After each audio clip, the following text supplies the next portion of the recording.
Let me know how y'all feel about this. Also had some other press with the 65-year-old man. First of all, I know this guy, but I didn't know this guy in that capacity, like with my kid, or that you were even dating my kid, or even I know this guy growing up myself. I don't know, I don't want to get into troubles legally, but I think his reputation probably precedes him. So I was learning some of these things as I went along too. And Were you like, what the hell are you doing, Taoki, or no?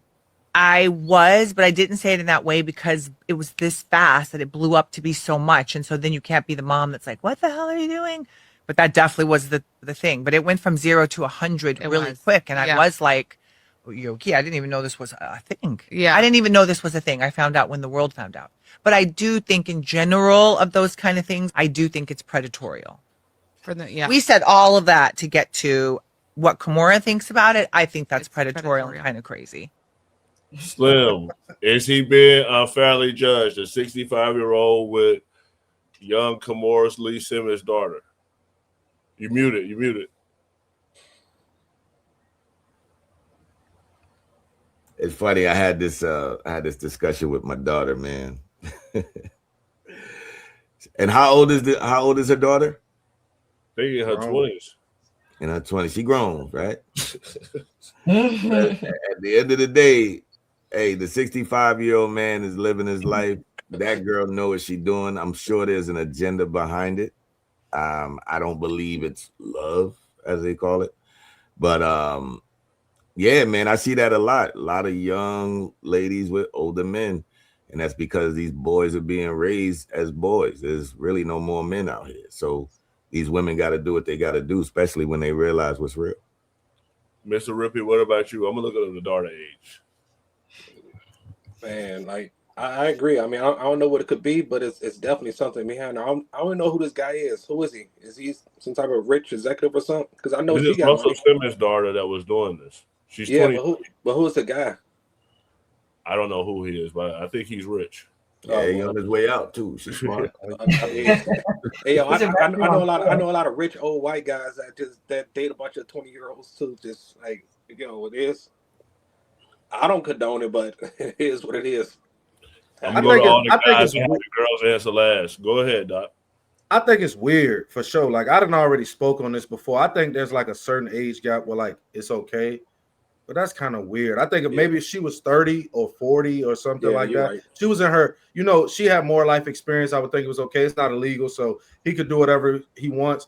And then most importantly, your mom saying she know the guy and she know him in the same context. Your daughter just growing up to do what she knows she's seen growing up. You know what I'm saying? So your mama just looking in the mirror at herself and she don't like it. But this is probably what she looked like as a 20-year-old girl running around with these 65-year-old men trying to get a bag. So, daughter just coming up. She's seen how moms came up. She probably just trying to get the same come up. So, what about you? Never have to. If my daughter was a naive girl, if my daughter was a girl that can be finessed, if I just seen that my daughter didn't have it all upstairs in terms of how fast she was in the game, I would have a problem with this. But every parent knows their child. Now, if I catch wind and my daughter is moving and shaking, my daughter's in club, she's doing that and this, that, and the third, I'm a different kind of dude. So I'm going to instruct my daughter how to go deep in his pockets. I'm going to instruct my daughter how to work this nigga. Oh, we gonna Anna Nicole Smith his wallet. Right? Now, look, mind you, I gave you both. If my daughter is young and naive, right? Because if she down with the game, it don't matter how much I chastise her. I'm not gonna lose my baby, right? And I gotta be the person that she's coming to talk to. Now, what kind of daughter do I have? That's what this is about. What kind of daughter do I have? And I'm not gonna allow my rule on how I want her to be to have us separate. So if my daughter is down with the game, then we're gonna really play the game. And I'm gonna have her catch a lick to the point where she never gotta do that again. Get on that life insurance policy. I don't think y'all answer gonna be any crazier than Kim, but let's see what the ladies got to say about this. Ratchet Christian, what do you think? I don't think it's up to us to police what two adults do. There's no crime being committed. She's an adult. He's an adult. Clearly, she's not in it for the money because she's wealthy. She comes from a wealthy family. Her mom has money. Her dad has money. She's not in want. She's not in need. So that just happens to be where her attraction lies. You know, I could go toe to toe with daddy issues with the best of them. That's how hers appear. And then she wants to date an older man. These are two adults doing what two adults do. Is it weird? Yes. Is it gross? Yes. Is it illegal? No. And as long as there's no crime being committed, I don't see anything wrong with it. Hey, she likes old men. Old men are into, you know, younger girls that are legal. Whatever. Right. That are legal. That's it. As long as she's above 18, she's a woman. She can do whatever it is that she wants. Like, people are into what they're into, and so that's what she's into. So, Skeptic, this was her mother being interviewed. So, how does a mother supposed to feel about this situation? Doc makes a good Doc. You kind of threw me for a loop there. I feel like Doc makes a good point here. I don't know if maybe her daughter, it's like between two thought process. I feel like maybe she's used to one way of living and maybe the boys her age can't provide that for her. Maybe this is how she's like, this is what she's used to. She's used to being treated a certain way. I know there are some people that grow up kind of better off and they have a really hard time dating because like when you're graduating college, if your dad is paying all your bills and just bought you a new car, you know, you're not at the same level as someone who maybe, you know, isn't there. So I could see dating being difficult for her. I will say there's this interesting phenomenon to me also where young men also date older women. That's also a big thing that I don't think we talk about enough, but there's this really big like known thing where younger guys in their 20s will date like 45, 50-year-old women and they have this very weird attraction to each other. So maybe it's a thing because I don't know. It wouldn't be me, but maybe this is how she lives her best life. So go for it, girl. I had a few old ones back in the day. If you're watching right now, hit the subscribe button and press that notification bell. Know when we go live.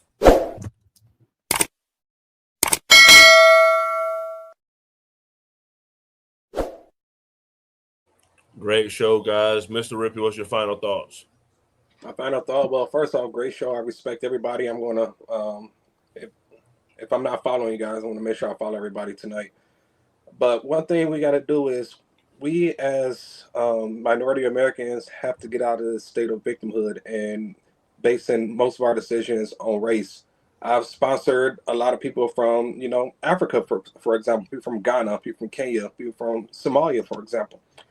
And they all say the same thing.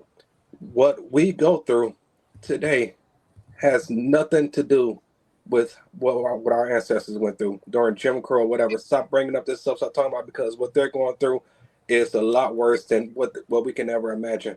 And they're laughing at us. They say, just go for it. Just thrive. Stop basing every decision on race. And we need to get out of that victim mentality and just go for it. For sure. Slim, what's your final thoughts? Oh man, great show. Everybody turned up. I love this show. This is what we do every Monday and Wednesday. And yeah, man, I mean, it's great to see more people waking up to what's going on, you know, with the political parties in general. It's sad to see people still be on the train, but hopefully people will start waking up. But you know, with that being said, 85 Sim on all platforms. Boom. Ratchet Christian, thank you for coming. What's your final thoughts?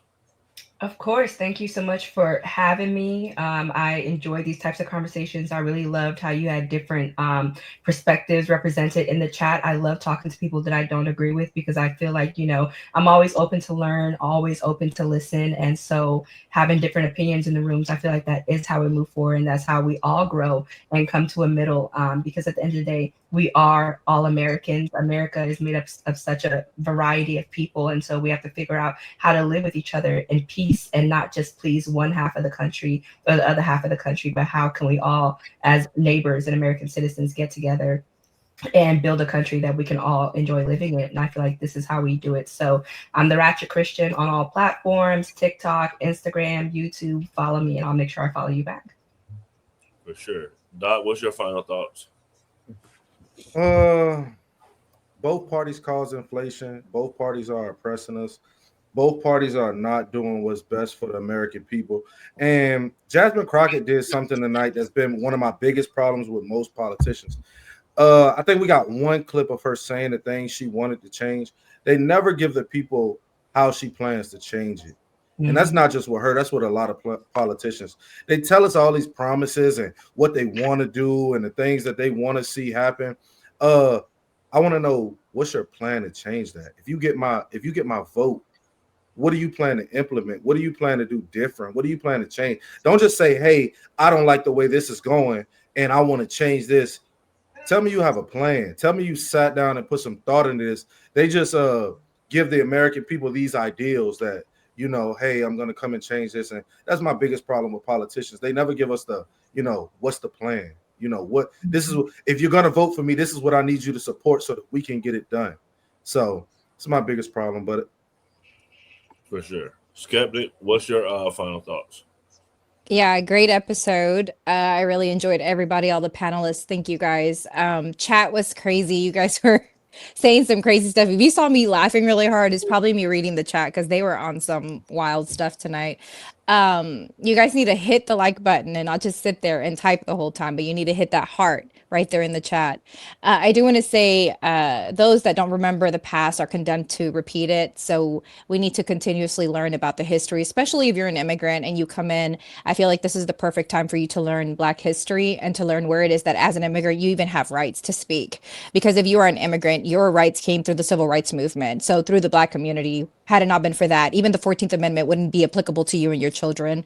I'm all here for Jasmine Crockett. I live in Texas, so I'm so glad that she's running for the Senate. I've been a big fan of hers for a long time, so I do know that when she was in the House of Representatives, she was representing a district like in the Dallas area. She helped pass justice reform. She helped pass health care.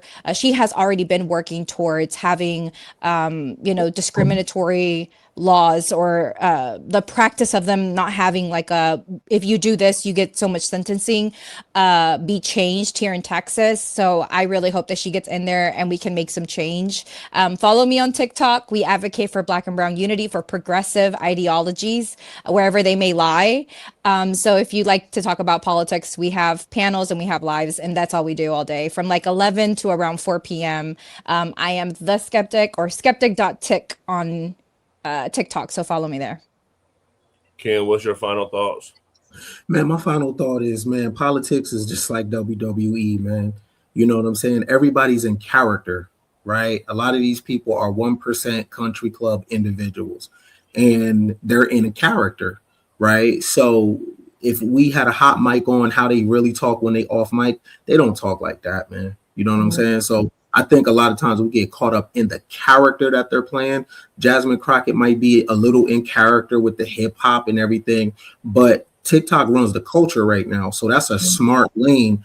Just like when Trump was campaigning, he was on Sean Ryan. He was on all the podcasts, right? So this has come from strategists on how to play this game, right? So yes, they can get too much into the character, but at the end of the day, if a comet was coming to Earth, these same people that we're saying, that we're critiquing, they would have first dibs on a bunker, right? So these are the elite. She's part of the elite. I guarantee she's some type of sorority or Eastern Star. You know what I'm saying? Some type of secret society, fraternity individual, right? So we make the mistake of getting caught up in the character. That is nothing but wrestling. We shouldn't pick a side. For sure. Thank you for Ratchet Christian for coming. Thank you to the cast. We do this every Monday through Thursday at 8 p.m. Eastern. We'll be back again tomorrow. Thanks for hanging out with us. Have a great night. Man Cave.